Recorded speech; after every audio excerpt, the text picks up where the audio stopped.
Good afternoon, everyone, and welcome to our final plenary session of the conference. Obviously, we have our public lecture this evening, but this is the final sort of session of the conference. So it's my pleasure, really, to hand over to Geoff Huggins, who I think will be known to most people here. So Geoff heads up the NDS Digital Services within NES education, and has been very actively involved, obviously, in both the development of the digital health and care strategy, but obviously now in supporting the deliverables. And his colleague Roanne Guntaliaki, I was practicing it beforehand, and I obviously didn't quite get it right, but it's a bit like people trying to pronounce my name as well, so I know what it feels like. But so Rowan is, as he said, probably been one of the busiest people at the conference. This is the third session he will be delivering, so thank you very much for that. But obviously Geoff will lead us through the session, and there'll be an opportunity for some questions and discussion as well. So, okay, Geoff. Okay, thank you. Can you all hear me? Yeah? So the amplification is on. I'm tempted to teach you all how to say Rohan's name now, just on the basis that. So I'm gonna say, so it's Gunnatelica sounds like Metallica. So can we have everybody saying Gunnatelica sounds like Metallica? There we go. So if anything has been achieved today, we've delivered on that. So I'm pleased to be here again this year and talk a bit about the work that we've been doing within NES to take forward the work under Domain E of the strategy, the development of a national digital platform. And I'll say in my presentation, there we go. I'll say a bit about why NES is doing this, how NES is doing this, and what NES is doing. So I'm going to try and take you through the story of what we're up to and why we're doing it. So the why is it's relatively straightforward. When we go back to the work that was done in 2016, 2017 to develop the strategy, the stories that we heard again and again were that the technology that we had within the NHS and in social care in Scotland, while it could do many things, quite often is hard to work with, can feel fragmented, can feel disconnected. It can require clinicians to use many different logons, although there's, of course, work to address that. But also means that they have to look for data in different places, or if they can see it through something like a portal, can only see it with read access. They can't write back into the record. And in terms of what the Scottish Parliament Health and Sport Committee said, they highlighted this as the common theme that was presented to them by people who gave evidence to their inquiry, which ran across 2017. So they said nurses, pharmacists, allied health professionals, social care services, primary care services, prison health services, and more all highlighted the fact that they do not have timely access to relevant health records. And that means that work gets redone, and it means that information isn't available, and it means that we're not offering the quality of care that we say that we want to do. As part of the development of the strategy, we were assisted by an expert panel led by David Bates from Harvard. And they focused again on access and being able to access and use information at the point of care. So that at the point where you sit down with a person who you're working with, whether as a social worker, whether in a care location, whether in A&E, you should have the information available to you at that point in time that enables you to get to the best outcome. And again, what we find is that's not what is always the case in Scotland. So a push to think differently about the technology. And that's what the strategy says. The strategy says that we want to get to the point at which we've got clinical data at the point of care, that we want to have a common architecture. And by this, what we mean that if we have something which is built and delivered as a piece of technology or a service in Fife, that it can then be used in Lanarkshire, that it doesn't have to be completely rebuilt and customized to that local system. And that's also intended to enable more of the Scottish and other SMEs to build technology for the platform. The idea that it's predictable, that the standards are clear to begin with, and that some of the common componentry is there. And I'll say a bit more about that as we go on.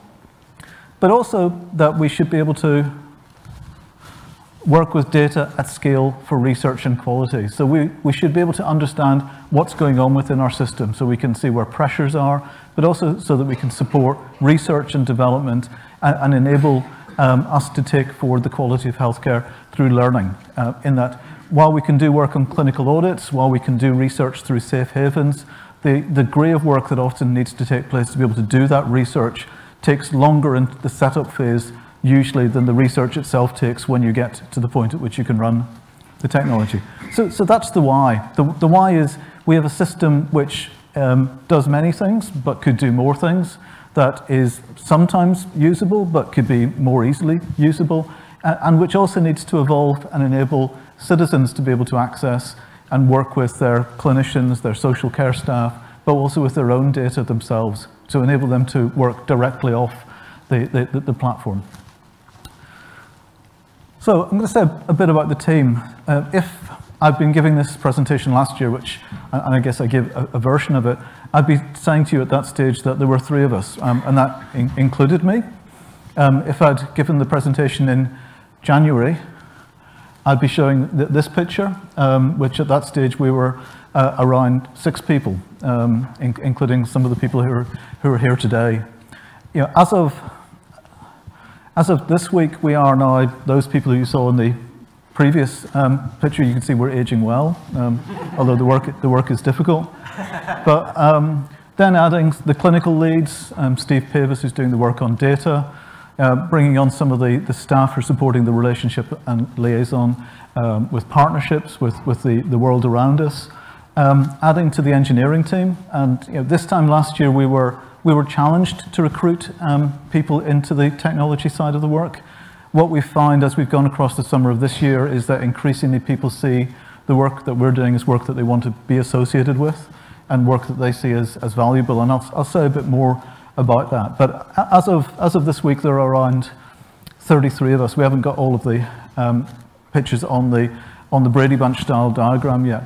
There's also some yellow spots there because we are out to active recruitment at the moment in respect of both engineering and product roles, and the likelihood is there'll be other roles coming up with the expectation that we're growing to around 50 staff by the spring. So we're creating the capability to do the things that we said that we want to do.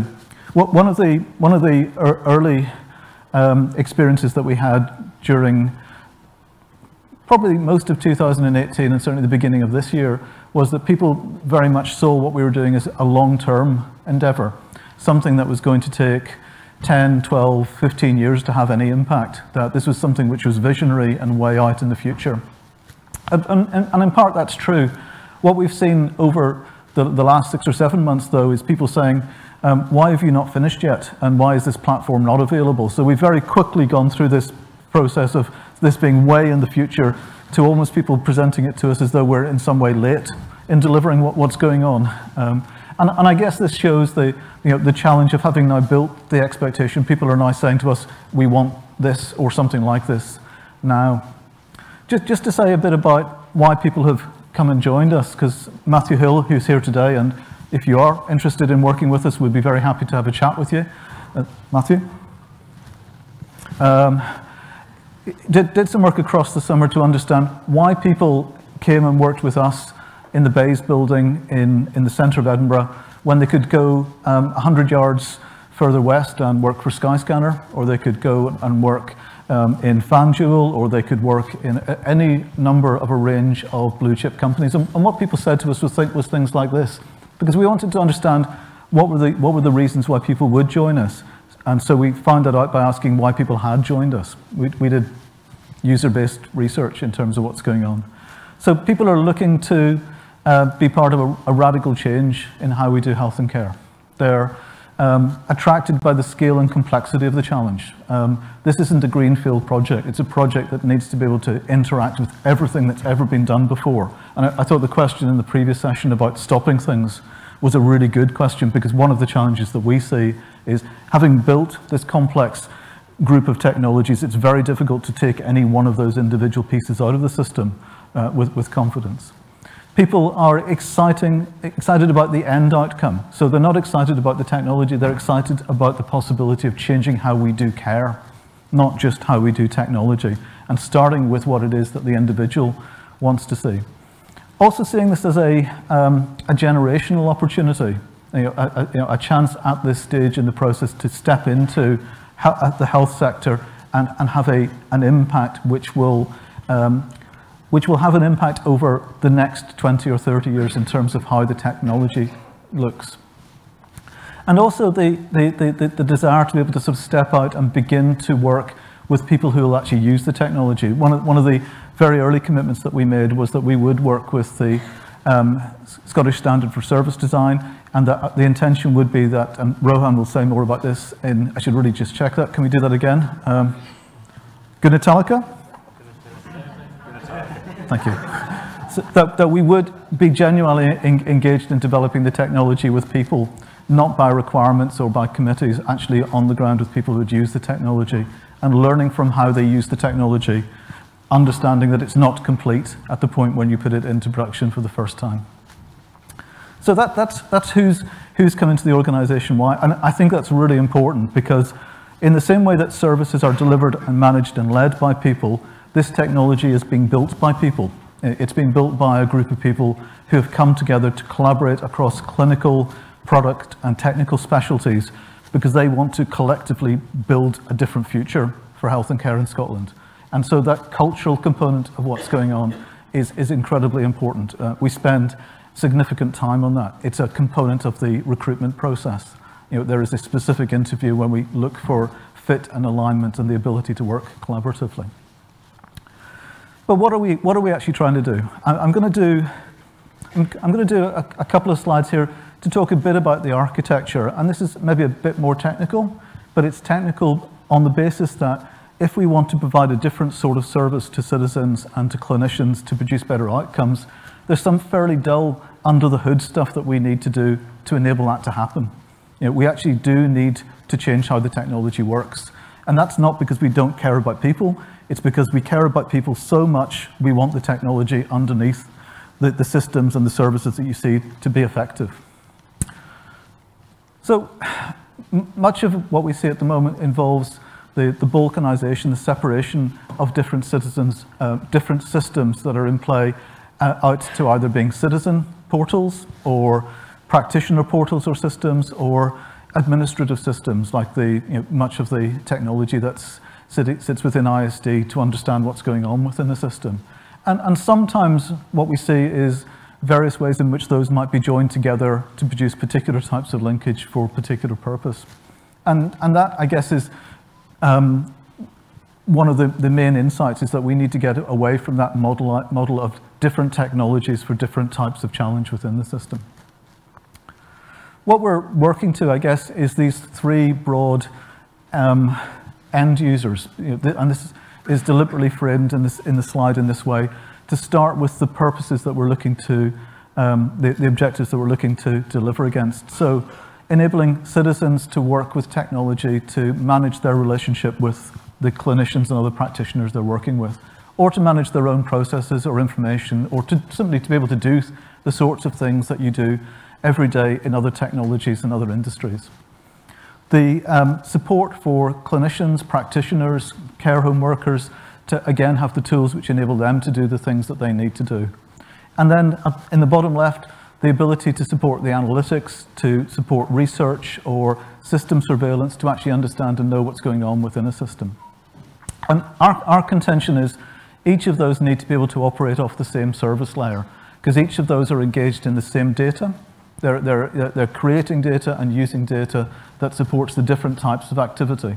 And they'll use that data in different ways, but fundamentally that should be the data that you create once and you're able to reuse for the different types of purpose. You're able to update that data so that if you update it in one part of the system, it's then updated for the next person who comes up and opens a view elsewhere. And what we have here is what we might describe as the verbs, because there's generally a relatively limited number of different things that you might want to do in terms of how you're accessing. You want to know something, you want to order something, you want to request something, you want to check something.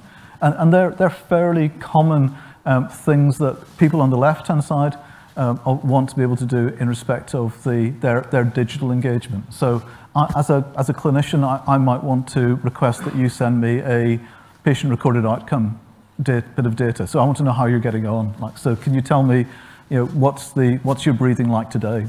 I'd like to, and if that pops up on your phone, as a request, you can then respond to that, and it can then go back into the system. So managing that sort of data flow across, which is actually tying people together into the system and changing how we deliver healthcare.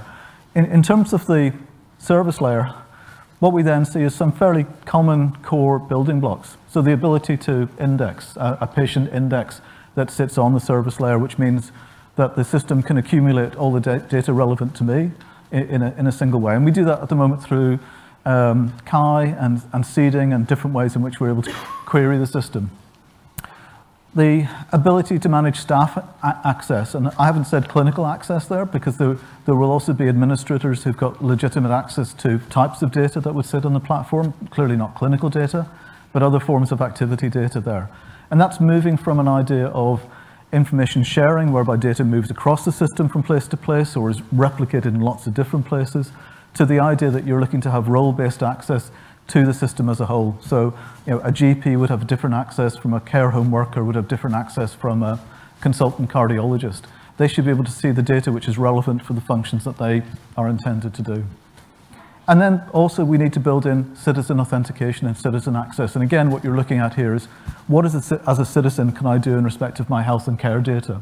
What are the permissions I've got? What are the services that are available to me? And our hope is that this is one of the areas which over the next 3 or 4 years begins to explode on the basis of the things which you've been talking about over the last couple of days in respect of service design, service delivery, and changed ways of working. And I think this will revolutionize how we do healthcare. We then have the idea of the data store, how we actually begin to accumulate and pull data together that is the ingredients, so the componentry that holds that data, that enables it to be usable for the different purposes.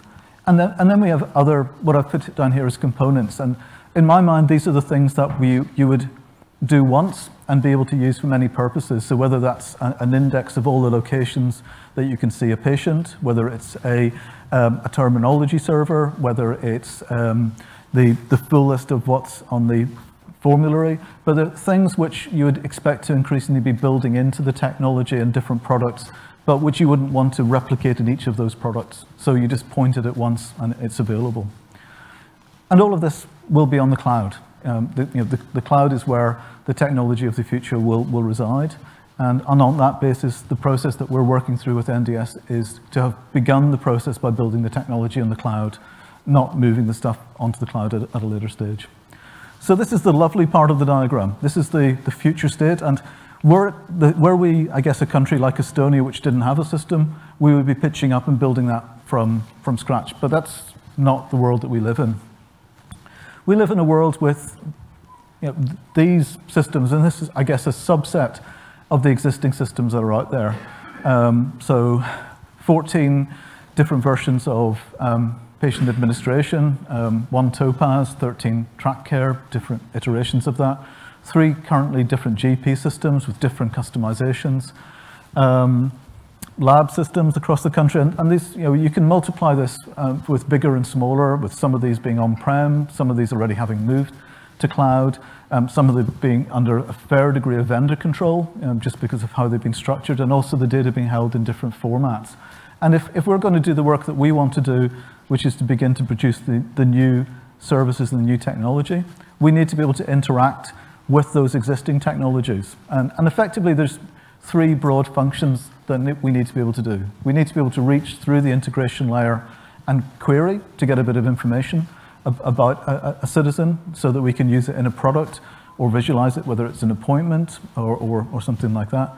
We would want to be able to probably stream some data so that they begin to fuel the data store, so that they become data which is available to be used routinely in new products. But we also want to be able to push data back into those systems so that if you're a clinician and 90% of your time is spent on track care, that the material that we're producing on the left-hand side of the equation with the new style products becomes available to you in context, whether that's a portal context or a GP context, and accepting that for a period of time there'll be relatively little natively running on the platform, and so there is that need to be able to integrate into people's day-to-day workflows and not simply giving them another workflow added to the existing ones. And that's very much part of our thinking in terms of the process. So I'm now going to That's broadly where we are in respect to the architecture. Just as an update, we have working versions of staff access, patient index, data store, and some of the componentry, such that and Rohan, I'm going to steal your thunder here, in January, when we put our first technology in the ground, it will be running effectively off the platform. Those componentry, they will evolve as time goes on, but it means that we effectively have the componentry, the core componentry that we actually need to begin to deliver new services. So I'm going to hand over to, no.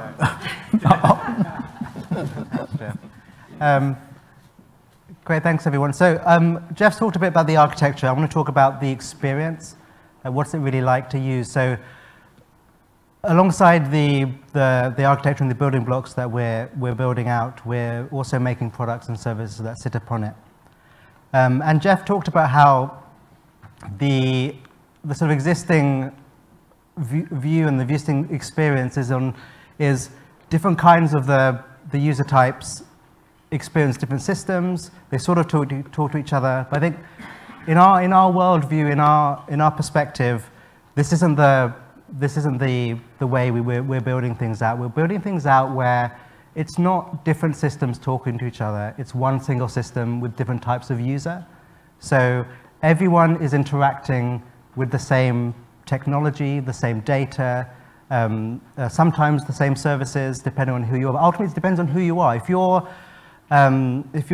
a policy person at Scottish Government looking after palliative care and you want to know what the uptake is on a certain anticipatory care plan system, then you have that administrative view, and what you see, your experience, your interaction with the platform or the services will be very much sort of, will provide what you want. Likewise, if you're a citizen just trying to, your clinicians just ask you how you're doing so that you can maybe share a report on how your recent sort of phase of medication is going, and then you receive that notification, and then you enter some information about how you're feeling and how the results are, and you send that in. And so likewise, and practitioners having different services available to them. And it's that sort of change, which it sounds like wordplay to some extent, you know, the switch from there to there. So I was like, well, like it's on a slide, it's not like a lot, but actually it's really, really important. There's the difference between where all information, all servers are sitting in one single architecture. Because once we do it, so you know, Geoff spoke about like how the joke about how when we started, how people would say, oh, that's an impossible job, and then a year later saying, why isn't it here already? And a lot of the reason why this work is hard and why work is slow, and also why this work is important, is because we're making sure that when user-facing services appear, they have the bottom of the iceberg that comes along with it. Because it's easy to make just the small bit. It's easy to make you know, 2-3 people can squirrel away in an office for 3 months and make a decent app or web app that solves a certain sort of clinical use case if they have the right information coming in and out in a really isolated sense. The hard work is stitching it into the whole national infrastructure, and not only stitching it, building that national infrastructure whilst you do it.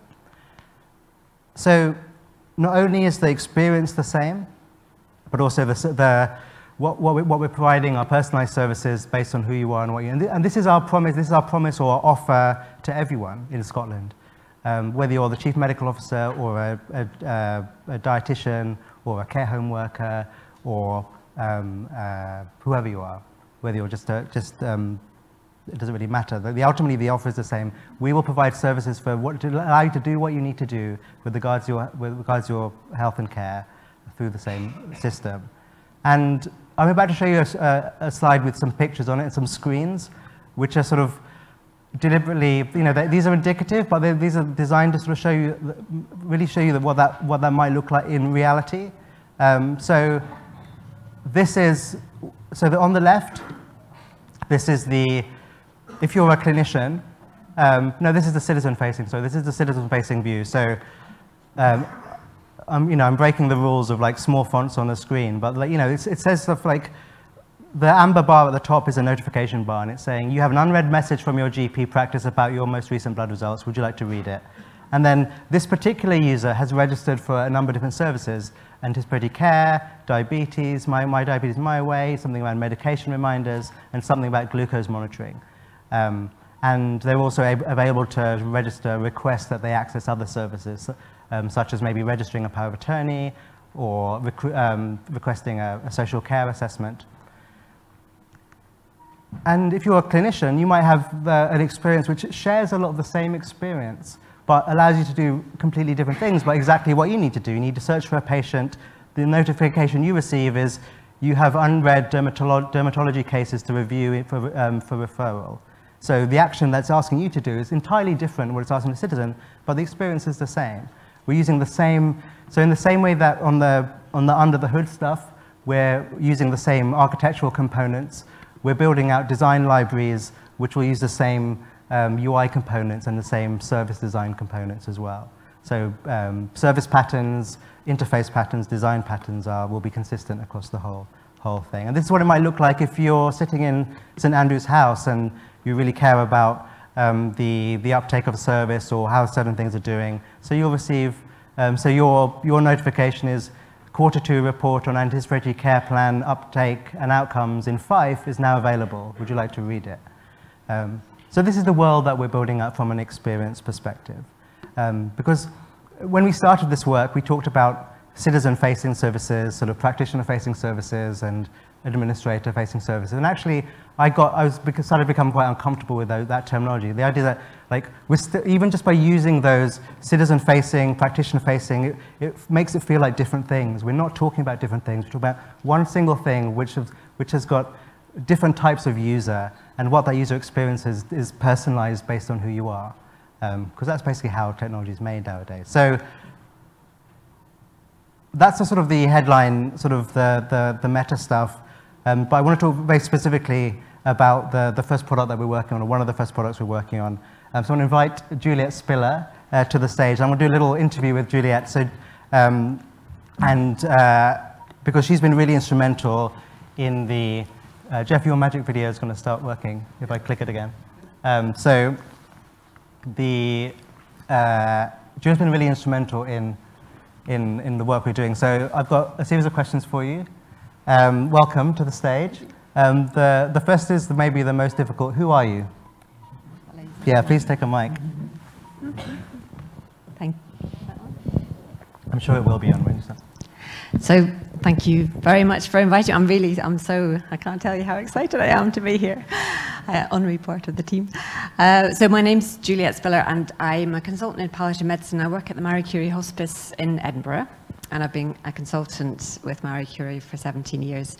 And part of the reason that I'm here is because I made the mistake of pointing out initially I worked in West Lothian as well. I covered St. John's, the palliative care service in West Lothian, and I made the mistake of pointing out that their way of documenting that somebody was not for attempted cardiopulmonary resuscitation was not quite correct.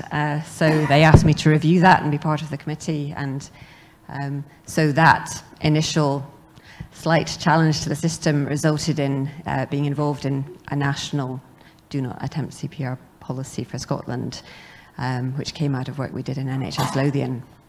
And that has gradually evolved into what we're going to be talking about today. So the product that we're working with is on Respect, and there's some sort of basic sort of information going and sort of looping in the background about it. So what's been your role in the Respect process today?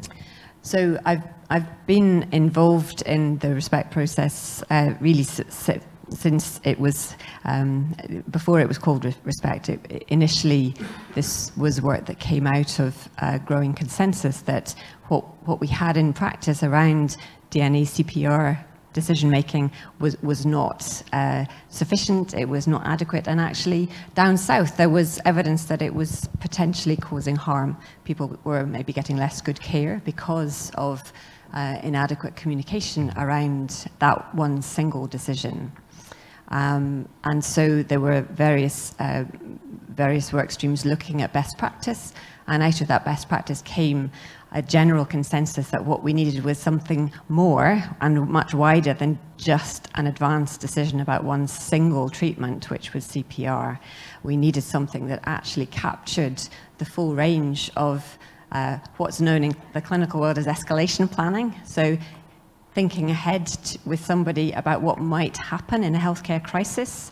There are lots of things that we can offer, and actually thinking ahead allows you to work with patients to help them understand the things that might help them get what they want in a crisis.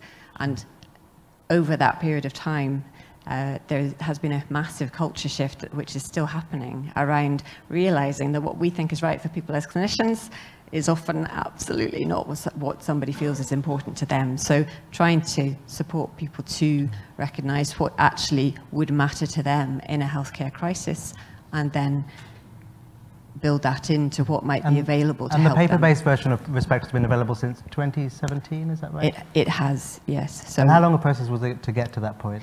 So the work started in 2014, and initially it was called the Emergency Care and Treatment Plan. And it then became renamed Respect, which we were looking for something that actually captured what it really does. So it does. Health and care loves an acronym. I know, it does what it says on the tin. And just with the awareness that where DNA CPR itself and the name and as a form comes across as very harsh and very negative, and often causes a lot of anxiety, we wanted something that clearly put the patient, firmly feeling that they had some control over all of the uncertainties and all of the fearful aspects of facing what might be ahead in a health crisis.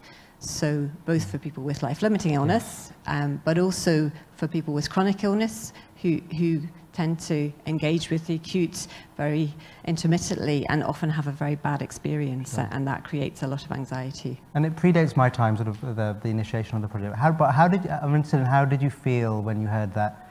Because we were talking before that you don't necessarily go to very many digital events. That's not really your background or your thing. It's a first for me. So I was interested in how did you feel when you heard that we were taking it on as a digital application? So you can be honest. We're all friends. So I've been a consultant for 17 years, and I've been involved in a huge amount of different aspects of trying to support making sure that patients get the best possible care in an end-of-life care situation. And I can honestly say that actually watching a video of Alistair Hann presenting this to the new team in terms of something that he was going to take forward, and the way that he did that was one of the best moments in my career. I honestly can say that, because I realized the completely transformative nature of what he was saying was possible and what he was saying the team was going to do. And I think here, every time I hear somebody from the team talking about this and hearing how everybody gets how important this is and how potentially transformative it is, it just reinforces that sense that this is genuinely one of the most important things for healthcare moving forward, not just in my area of healthcare, but really for every aspect of healthcare. And did you have any concerns, though? You must have had some concerns. I have ongoing concerns that suddenly the budget is going to go and that it will be dropped. So I guess that's coming from a long history of projects which happen and have great potential, funded by Scottish Government or HIS or NES, that get funded for 2 years and then are dropped. And clinicians and patients and users and administrative people and technical people put masses of energy into trying to make something great, and then 2 years later, which is never enough time, it's dropped. So that has been my constant anxiety with this team, and I think Geoff is fed up with me asking, is there still backing for this? Is this going to happen? Is that going to be continued to be supported? Well, I hope so, because I just had a second kid.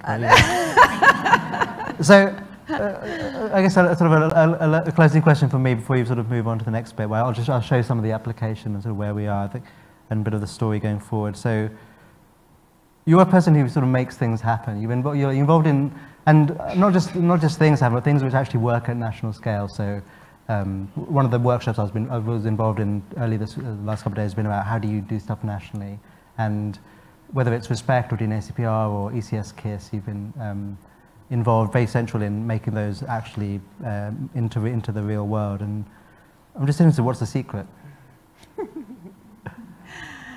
I'm constantly surprised that things happen. I think working with something which is great and good, and you can see the potential, and to some extent is a bit of a no-brainer for people, and then trying to show them the potential solutions in terms of how it would work in practice. That certainly worked with DNACPR. We came along with something that other people thought, gosh, that's working really well in NHS Lothian, that might work for us. So there is a lot of just working with something that you absolutely believe in and you can see the potential of. And a lot of it, I have to say, is what I would call nagging and flooding and making sure that people are talking together. So in my position, I get a lot of people telling me about things that have gone wrong around end-of-life care, around decision-making, around anticipatory care planning. I get examples and I get requests for education, and if I've given a presentation, I get emails afterwards asking for more information. And I put them in touch with somebody in their local area. So I do a lot of connecting, and really that's, so other people do work. I connect people, and I just keep asking questions and sending emails to lots of people going, why is this still happening? And I guess that's where, so for me, when I saw Alistair doing his initial presentation, that was after years of asking for something like this to happen and sending example after example after example to people that I thought could make it happen, and getting encouraging noises, yes, this is important, but not hearing that anything was going to happen. So heartbreaking cases, and the case that Alistair presented was one that I had sent through, and I put the strapline. I always remember I sent it to the Assistant Chief Medical Officer, Greg Smith, and I put the strapline, another never event. This should not be happening. That was my strapline, and I copied it into about 50 people. and that was coming from a position of just a sinking heart going, why is this still happening? And then a few months later, I think you were on that email circulator. So, and yeah, and so I think that you know, in the background, unbeknownst to me, Geoff was working away, knowing that he absolutely had the knowledge and the ability to build a team of people that could make this happen. So it was an absolute delight for me to hear that was going to go ahead. Great, thank you, Juliet. You'll stick around for some questions maybe at the end. So thank you very much. Thank you. I'll kindly invite Juliet to take a seat. And I'll just talk about, so the Respect application, sort of where we are and what comes next with it. Great. So you've seen the slide before. This is part of our sort of, we talk a lot about memes at NDS, and this is one of our sort of primary memes. The idea of instead of taking forever to make something the thing that you want to do, you have to make something small and iterate it, and you might actually end up making something different to what you thought of making at the beginning. That's quite, so a skateboard is nowhere near as powerful as a car, but sometimes that's what you need to get the feedback of where the journey is going, and that's sort of very much where we are with Respect at the moment. So this is one version of the roadmap for Respect. Currently it's a paper-based process. We're digitizing it, so I'm being very sort of specific about this language, so comparing a digitized process versus a digital service. So digitized process where we're taking the existing paper process and pretty much closely replicating it, making sure that the digitized process is at least better than the paper-based process. And then once we learn from and smooth out the digitized process, taking that and evolving that into a true digital service, which isn't necessarily referencing paper-based systems, but is actually looking natively at how a digital service should exist. And then the next phase is building that service and evolving it over time, because these are not one and done products. These are live services that will live for as long as people are interested in anticipatory care planning. So with regards from a roadmap perspective, sort of the now phase is we're in paper-based process and digitized process is now, next is digital service, and later is evolving service. So this is the now phase. This is the two-sided pieces of paper that you, so respect is we talk about respect as a process. It's not a form, it's a process, and it's a conversation between the person and their care team. And the piece of paper is merely an artifact which is collected as a result of that conversation. But this is what it looks like. And this is what the current application looks like. I'm not going to go through various bits of the UI and so on. But ultimately, when you locate a person and you find their respect form, we find that they have a respect form. The first thing you see is the most important information you need. So it gives you the primary sort of headline, emergency, what we call the emergency view. And then if you want to dig into it deeper, then you can dig into the, so back here there are 9 different sections of the form which represent different types of data, different types of information. And within our application, these are the nine sections are replicated. So no, this isn't super exciting. It's a web app based on the paper form. But as Juliet said, like good technology doesn't have to be super exciting as long as it does the job, and the job it's doing is stopping those never ever events again. So we build stuff on the web natively for the web. But in real life, for many clinicians and other people, their primary workspace is through other types of software. So again, we don't want to create.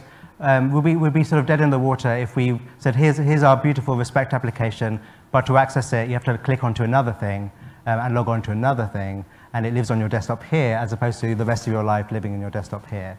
So this is an example. So we're working Forth Valley as our first implementation. And if you're a clinician in Forth Valley, you use what's called Clinical Portal. And this is what Clinical Portal looks like. It's a dummy screen of it. And the way we're integrating into Clinical Portal, so this is the record for Arnold Purple. So when someone searches for Arnold Purple, if they have a respect form, that'll be clearly identified in the banner. And even on the banner itself, it'll give you a little bit of headline information straight away.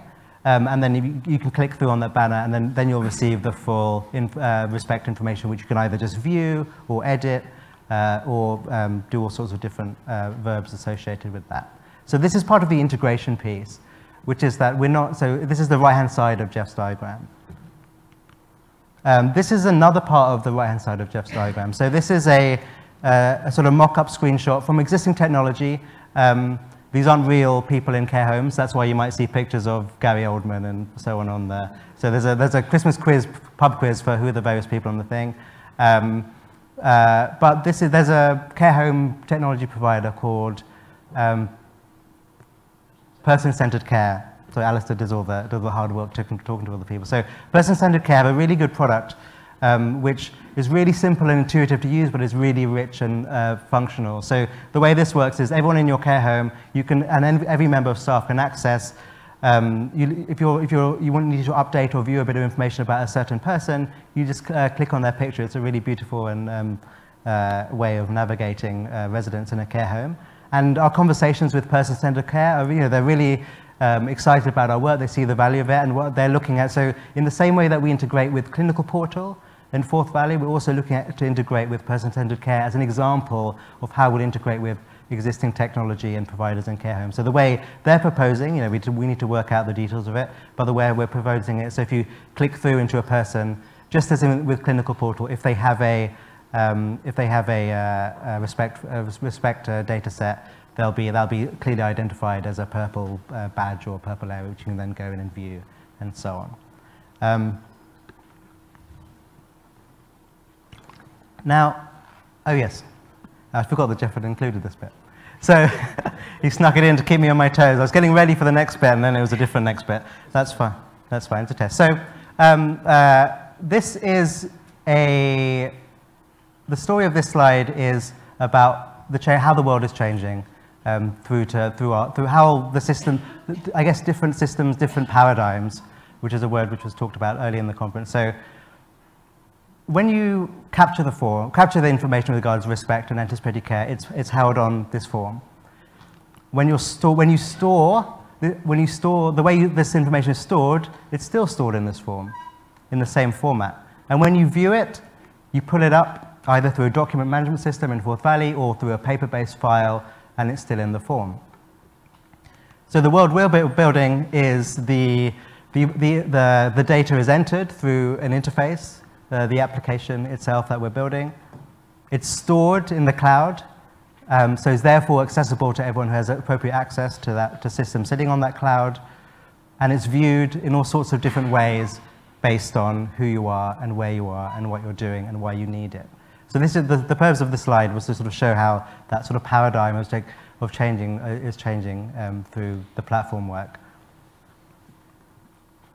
So I'm now going to break my golden rule of presentations, which is I'm going to stand in front of lots of people and read something from a phone, which is something I hate doing, but I'm going to do it because it's important. Because what I want to tell you is the story of June. So the way a lot of what we talked about is, I've shown you screens, I've shown you, Geoff's shown you some sort of architectural diagrams or sort of architectural cartoons. But, the currency of this work in the real world, the currency of this conference really is about stories of real people and how their experience will change. So I want to share you a story about what respect will look like in the future, what it might look like in the future. So it's a story written by my colleague Alistair Ewing, who is the product lead on respect and its related family of products. And so I'm going to share what he wrote to me earlier this week of what we're building. And so he talked about, imagine it's 2022. Respect's been completely rolled out across Forth Valley Health and Social Care. June is an 80-year-old with a COPD diagnosis and a preference for treatment in her own home. She's recently been treated in elderly medicine ward at the Forth Valley Royal, where she had a conversation about how she'd like to be cared for in an emergency using the respect process.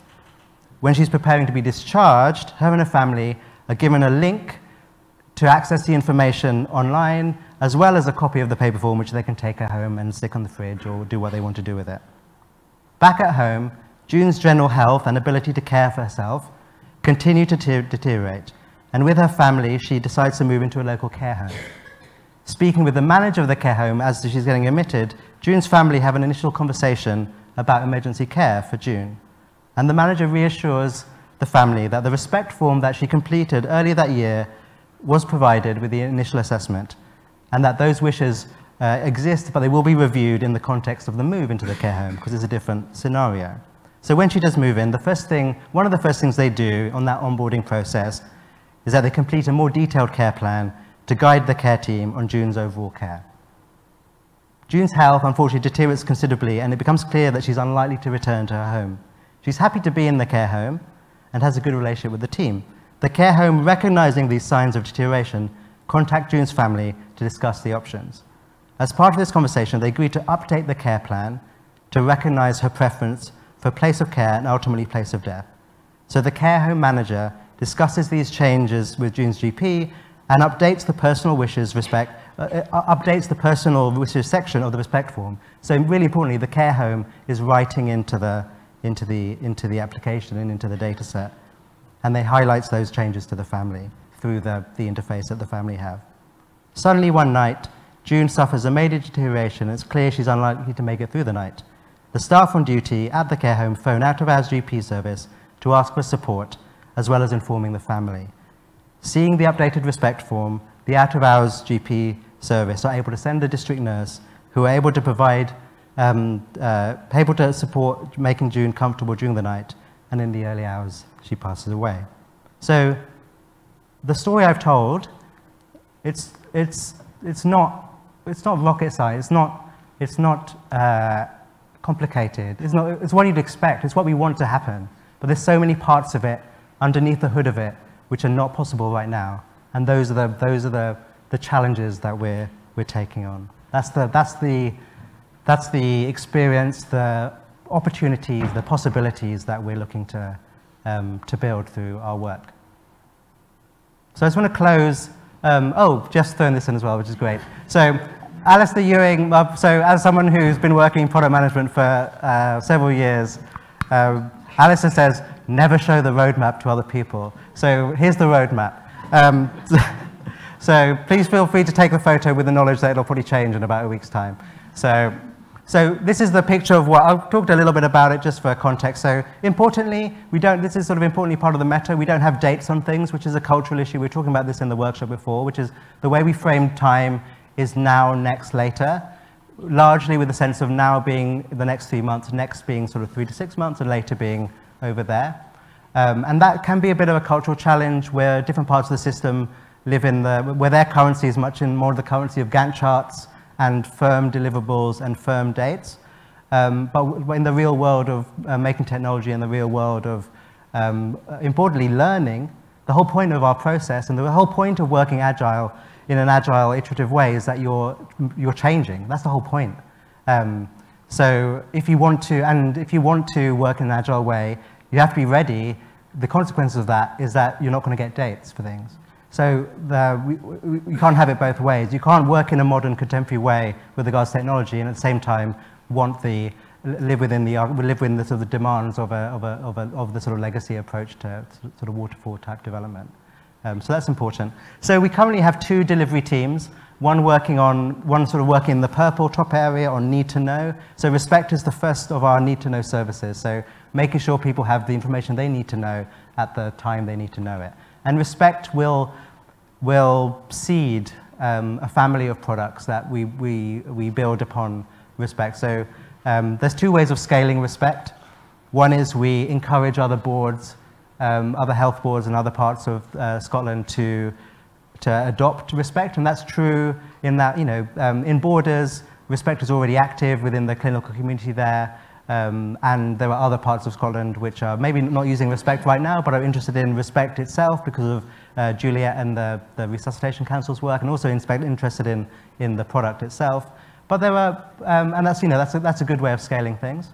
There's another way of scaling things, which is there are parts of Scotland which, where Respect isn't really what they want. It's not the flavor of anticipatory care plan which is meaningful to them. So our other route to scale is by evolving Respect to integrate the use cases, the requirements of other parts of Scotland. And so Alice has been on a bit of a road show around the country, speaking and meeting with everyone with ACP sort of leadership responsibility around the country on how they do things and what's important to them. So that when we come back and start designing out what happens after Respect, we can make sure that we cover more and more parts of the country, and therefore make sure more and more people are able to get the information they want. The second team is the blue team, the sky blue team, which is very much around, we call it integrations, but that's not very clear. So it's more about, there's lots of really good, exciting work happening around the country. So how can those exciting projects stitch into the national architecture we're building? Because our job isn't to make every single bit of user-facing technology that everyone in social care experience. That's an impossible job. But what is a possible job is to create means by which everyone, be you a really sort of innovative care home provider or a NHS health board who are making their own things already, or maybe you're doing a project through the tech program or through Innovate UK funding or through DHI support. There's lots of good stuff happening in the estate. How can those projects integrate with national infrastructure and take advantage of the bottom of the iceberg that we're building so that they can therefore start scaling their work? And that's what that team is doing. They're working out how that integration, what does integration mean? How do we do it? And so in the new year, probably around Easter time, we'll start talking about this term platform in a box, which is how third parties who aren't our actual core team can integrate with national architecture and what that looks like. So what are the documentation, what are the requirements, what's the information governance requirements, the security requirements that you need to pass to be able to play. And then we're actively growing the team, and so in the new year we should have a third, a fourth, and eventually a fifth delivery team, and they'll be working on different priorities, different opportunities, and we're doing a bunch of early stage discovery work to see what is viable for those teams. So they're the kinds of things we're working on. But I'm going to finish with this. So as heading up the product team, one of the one of the big things that I've been working on, but one of the big questions in my mind actually has been, what makes an NDS product an NDS product? Not the technical stuff, not the architectural stuff, but what are the qualities? What are the qualities of a product so that we know that, what's the aspiration so that when we put something out the door, it's passed certain tests, that, like not just formal tests, but actually just tests within our own team, like this is good enough for us to, as a team, to put our badge on it and say, we made this. And so we spent some time across the team, everyone, not just the developers and designers, but also our administrators, our IG people, our clinical leads. And I asked them the question, like, what for you makes an NDS product an NDS product? And 6 things came out. And I'll just talk to them. So the product has to be safe. And so, these might sound like values on a wall. These might sound like corporate values that you sort of stick on a poster and it's all very well, but actually in real life, no one really thinks about these things. These are not corporate values. These are qualities of a product which we can test and evidence. So our products will be safe, and we will test and evidence that through our clinical safety processes, and we will document that through our clinical safety hazard documentation. Our products will be well designed. We will practice that through our design process. We will evidence that through case studies and materials and tools which will help grow the Scottish approach to service design community and movement. Our products are respectful of the law, respectful of your data, respectful of privacy, respectful of your attention, your stress level, and we will evidence that by our data protection agreements. We'll evidence that by our user feedback. We will evidence that by showing the design decisions we took to make sure that we're making sure that this takes 4 clicks, not 7, because all of that is respecting people's time. Our products are secure. We would evidence that quite clearly and cleanly through our sort of system security protocols and practices. Our products are inclusive, and again, that's part of the design process. So we'll evidence that through how we approach involving users and whatever kind of users they are, and also making sure we have coverage across the country. We have several dimensions of inclusion. One is around user type, one is around sort of national reach, one is around sort of accessibility and inclusion, those kinds of those aspects. And we'll evidence that through our equalities impact assessment and the documentation that we write around. We're actually going to write an additional thing called an inclusion statement, where we basically, for each product, say quite cleanly how we approached inclusion and how we did it well and how we didn't do it well. Because I think this is a project where I think, especially the inclusion piece, we're going to start off probably not doing it as well as we'd want, but we will say that so that we have an intent for improving it in the future. And the last thing is that the products will be good. The phrase we actually use are, our products will be surprisingly good, but surprisingly good didn't fit in the small box that I put on the slide. Because I want our users to use our things and go, actually, it almost as if you made it for me. It actually did the thing I wanted you to do. It actually gave me the experience. It actually made me feel like when I turn up to work, I can be proud about the technology that I use in my day job, because that's not happening right now. And so that's the experience we want to achieve, and we'll get there over time. I was joking with Juliet before, which is that so many people have had such bad experiences with technology, their day-to-day professional technology at the time, that they have an incredibly low bar. And the low bar for us is a double-edged sword, because the low bar means if you show them something, they go, this is amazing. But actually, it's not amazing. We just cobbled something together. But your expectations are so low that this thing that we don't think is very good. So part of our job is to move people's aspirations to what good is, and what quality is, and what they can expect. And all of this is in service of what I call kind technology. So when in my job interview with Geoff, one of my sort of pitches, my sort of main pitch was, he's like, why do you want to do this? And I was like, look, care and compassion are the core values upon which the NHS are founded. What would it be like if every interaction the people of Scotland had with NHS technology made them felt cared for? And I said, look, I don't know the answer to that question. I don't know what that means in practice, but the reason I want to do this job is so that we can find that out together. So hopefully that sort of gives a sense of, we've shared a bit of the architecture bit, we showed a bit of the screens, we showed a bit of the technology. We showed a bit of the why and the use cases through Juliet and Respect, and we showed a bit about the qualities that we think are important and the care and the attention that we're putting into this work. So I think that's us. So I think we've got plenty of time for questions, I think, maybe. And Margaret will introduce that. So thank you.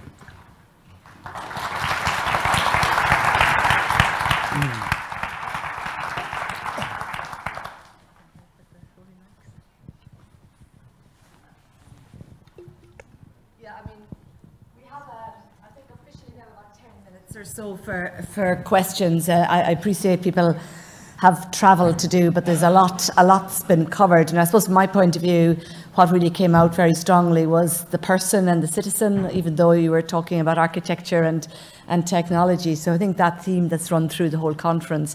But there's 2 roving mics, so if people want to put up their hand and either ask a question or make a comment. I think, can I pick up your point? Look, I completely agree with, I think the sort of the theme of sort of people first, technology second is a really important theme. But I think there's a danger if we take that too far, we sort of forget about the technology and we don't know enough about it. So I think there's a opportunity. I think the work being done around, you know, I'm a fully paid up member of Cat Macaulay's sort of Scottish approach to service design community, and I think the dangers that I think we need to balance out. I think the conversation around health and care technology initially, maybe 10 years ago, was very much technology focused, and then quite rightly we brought people back. I think we need to come back. The opportunity now is to come with both of those wings together, otherwise we might be quite lopsided going forward. So I think that's sort of my sort of observation on that theme over the last 2 days. We're going to ask some questions now. Okay, sorry. Okay, a couple of questions. Must be somebody wants to ask. Or comments. Yep, one up there. There's one. There's one here and then up there, yeah. Take this one first, yeah. Thank you for the... If you could say maybe who you are as well when Yeah. you're asking the question, that's okay. Can you hear me? Yeah. I think it'll come on if you speak, yeah. So I'm a researcher at University of Glasgow, biomedical engineering. Quite interesting talk. I mean, we're building systems that we would like to integrate into your ecosystem in future.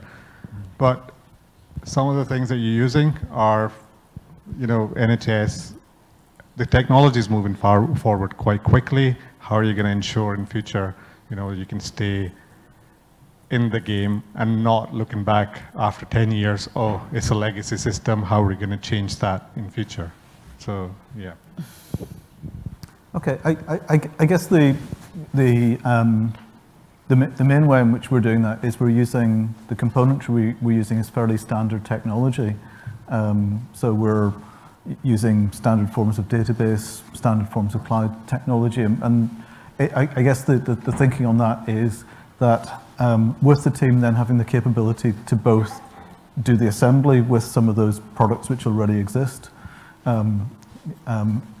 but then also develop and manage the services that sit on that platform.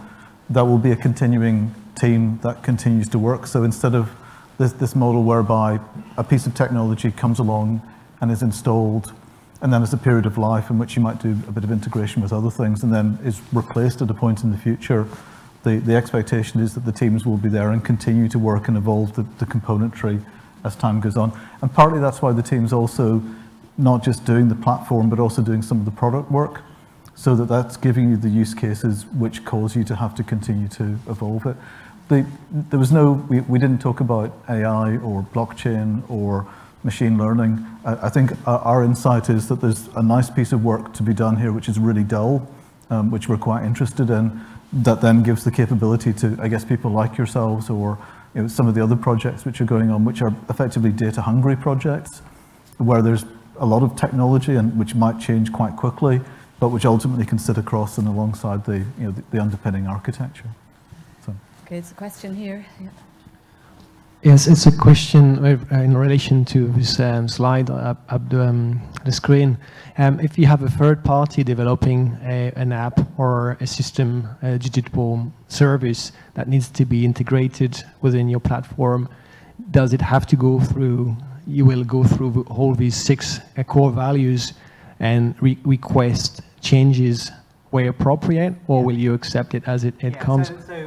These apply to things that we make ourselves, but for third parties who integrate with our platform, there are certain conditions, and they're around the much more statutory elements. So information governance, security, the way that authentication works. So there's some core components. So for example, when doing with authentication, if you're making a product which has clinicians logging onto it, you take our identity module rather than having to make your own. If you're for every you have to basically the cost of playing is to make sure that your security documentation and practices are aligned at the level that we are articulating that are appropriate, that your information governance passes the standards that we will articulate. So those are the really, really core things. These are mainly for our own things. I think the other component, though, which is that while this is designed in such a way to allow for other products to integrate with it, and we expect a lot of the specialist and workflow things will come from third-party vendors, at the moment we don't have a model whereby we approach that nationally. So the process by which you actually select, and I guess we don't have the rules of the road. So if we have a thing which does a thing, do we just have one version of it, or do we allow different versions of it to sit on the system? And those are good conversations that we have to have in the future, but we can only really have in the future once we've actually done some of the underpinning work. So at the moment we don't know exactly how that will work, but it's an answer which we need to get quickly because, as we said, one of the intentions is to be more open to that sort of a development. Another point. So one here and one there, and then we'll probably have to call a halt. Hi. I was in one of the sessions earlier, and a really good point came up. It was all about innovation, and someone, I don't know who it was, sorry, was talking about how important it is to learn from the failures and the difficult things that haven't worked, and to share those. And also, they said you should be your own greatest critic, and I think I just really like that idea. So to challenge you, obviously this sounds amazing, and everybody really hopes it's going to work, and it will be brilliant. But what have you learnt so far? What's been really difficult? Can you share some of the failures you've had so far? What are the main challenges? I think we're part of an NHS board. We've got a risk register. The item that we flagged across the first part of 2019 and the end of 2018 was the significant challenge in getting the exceptional people to come and join the organisation to develop the technology. And so, I guess I would see that as being one of the significant challenges. Now we've shown that we can do that, and we've created the capability, and that's now got some momentum. But that was probably the learning, one of the challenges. In terms of the learning, I think what we've seen is in each 3 or 4 month period, we've seen people responding to what's going on differently, and very fluidly. And there's often quite a visceral reaction to what's going on, and it's seen as a challenge to the status quo.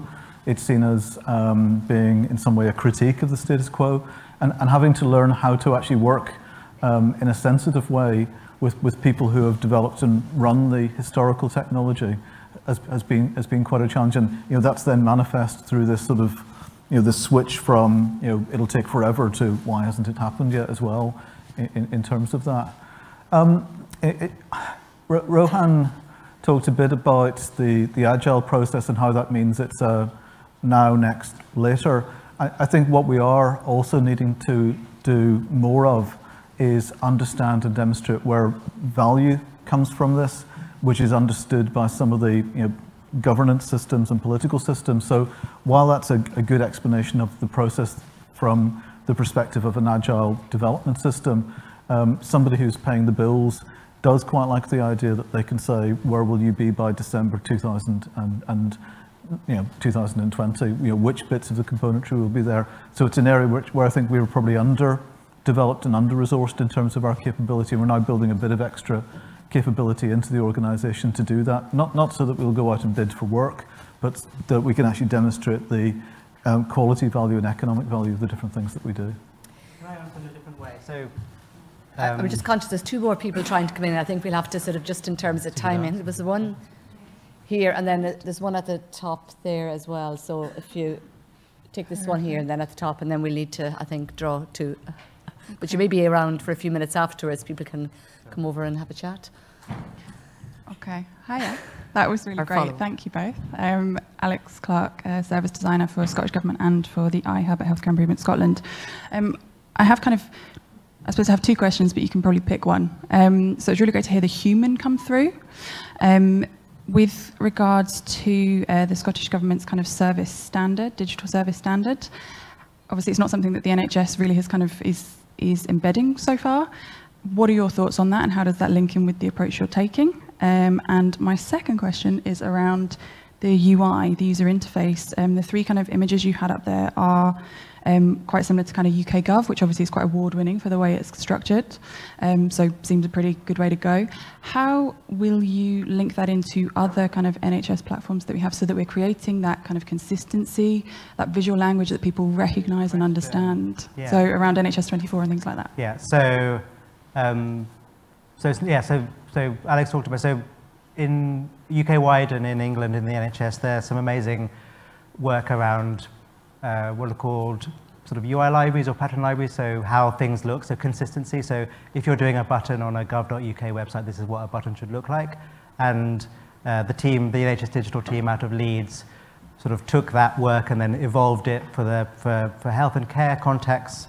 Our intention is to take the work that NHS Digital have done and take it into Scotland and evolve, because they've been very much on the citizen-facing side, less so on the clinician-facing side, so they're interested to see what the differences are and what the gaps are. We are in active conversation with NHS 24, so they're looking to evolve NHS Inform.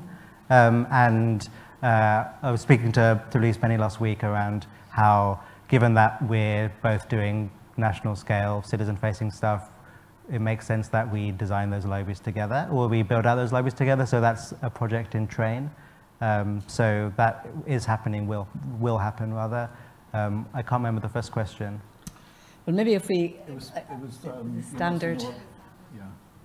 Oh, digital first standard. Yeah, so our intention is to, we're basically, our intention is to obviously comply with the standard, and so we're currently just going through the mechanics of putting, so a lot of what we're doing already is compliant, so we're just looking at the areas which maybe we haven't looked at before, but actually our sort of core house style is actually pretty much 90% there with digital first standard. Okay, and the last sort of question up at the top. Thank you, there. Margaret. David Lowe, West of Scotland Innovation Lead. I suppose it's a question around about how, working with industry partners and with clinicians, how you resolve the approach you guys have got about now, next and later, with absolute timeframes around about deliverables that we've got from Innovate UK for some of the projects you're aware of that we're working together with, and equally how that matches with the clinical experience around about some of the work that we need to get on and deliver in terms of actually redesigning services based upon asynchronous clinic appointments and all the elements of work that, Geoff, you're fully aware are in progress, but how do we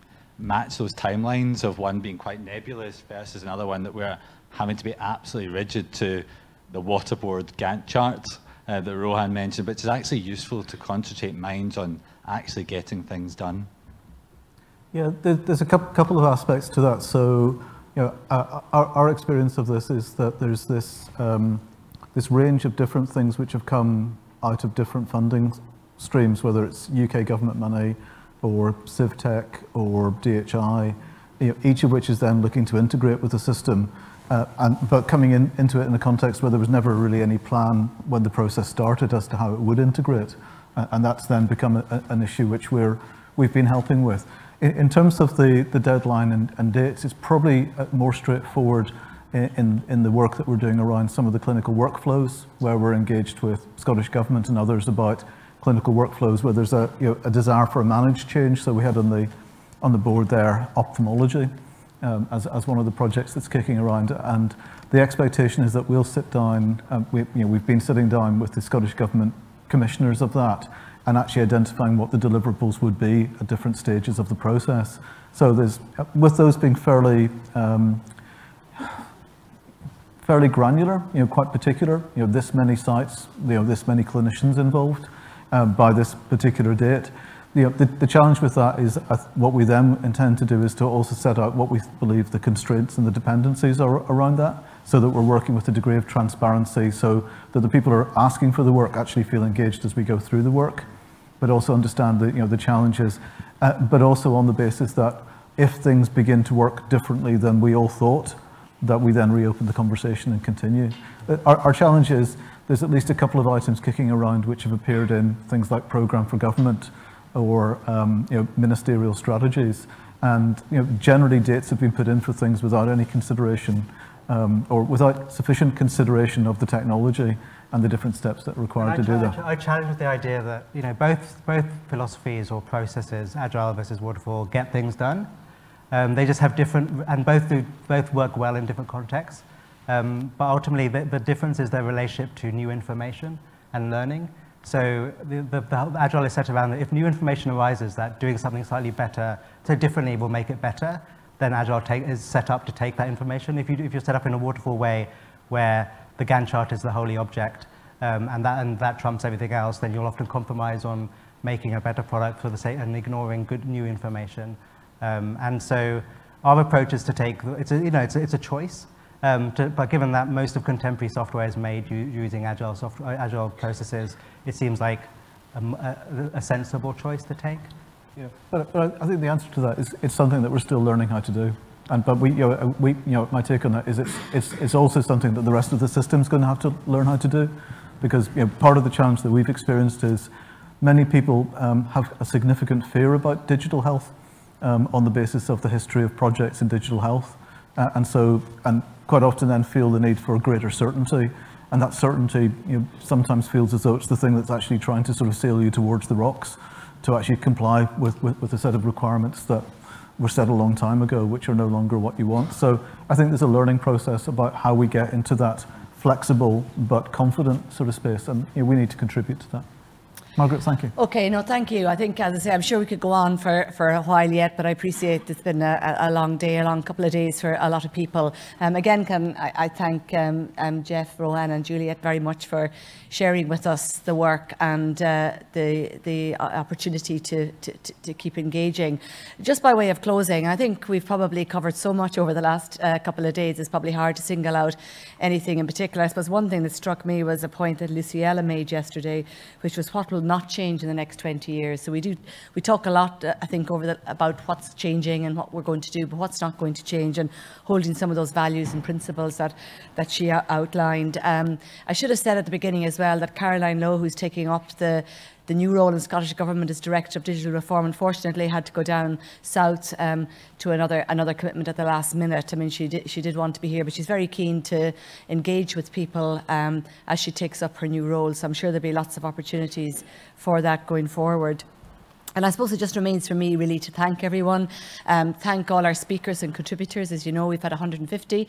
I was counting up there, we've had 39 sessions over the last 2 days, with the public lecture still to come. And if people are registered for the public lecture, it's taking place here at 6:30. If you don't have your Eventbrite ticket to hand, we do have a list of who's attending. So that's Sir Harry Burns, who's going to be presenting that, which I'm sure will be of real interest. Thank all our exhibitors. As I said at the beginning, events like this aren't possible without our sponsors, because we do want to try and encourage as many people to come.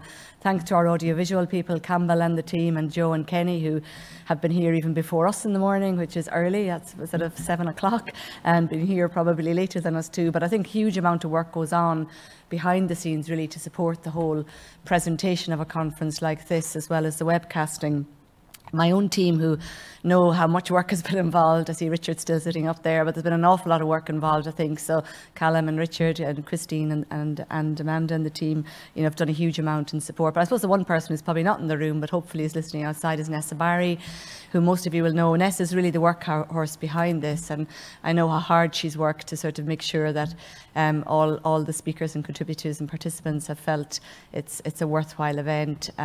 So my heartfelt thanks to Nessa really for all the effort and passion she puts into a conference like this. But for me, I think it's been a fantastic few days. I think there's been huge energy, real commitment. I think loads of fantastic examples of innovation and improving outcomes for people. And we know we can only achieve that with the support of the work Geoff and the team are doing to get that underpinning architecture and all the data flow and everything that we know is critically important. So it does feel that we've moved on. I mean, I think if we think where we were a few years ago, I think it's testimony, I think, just by the number of people still here, how much interest there is. So we will make the presentations available, assuming the presenters are happy with that, and you will be asked. I know it's a pain when you get the email out from SHSC, and I should have thanked them as well for all their work, but they'll be asking you just to maybe fill in a short evaluation. It is important because it does help us look to see what's worked. And for example, one of the themes coming through last year was people felt we were trying to cram too much into one day,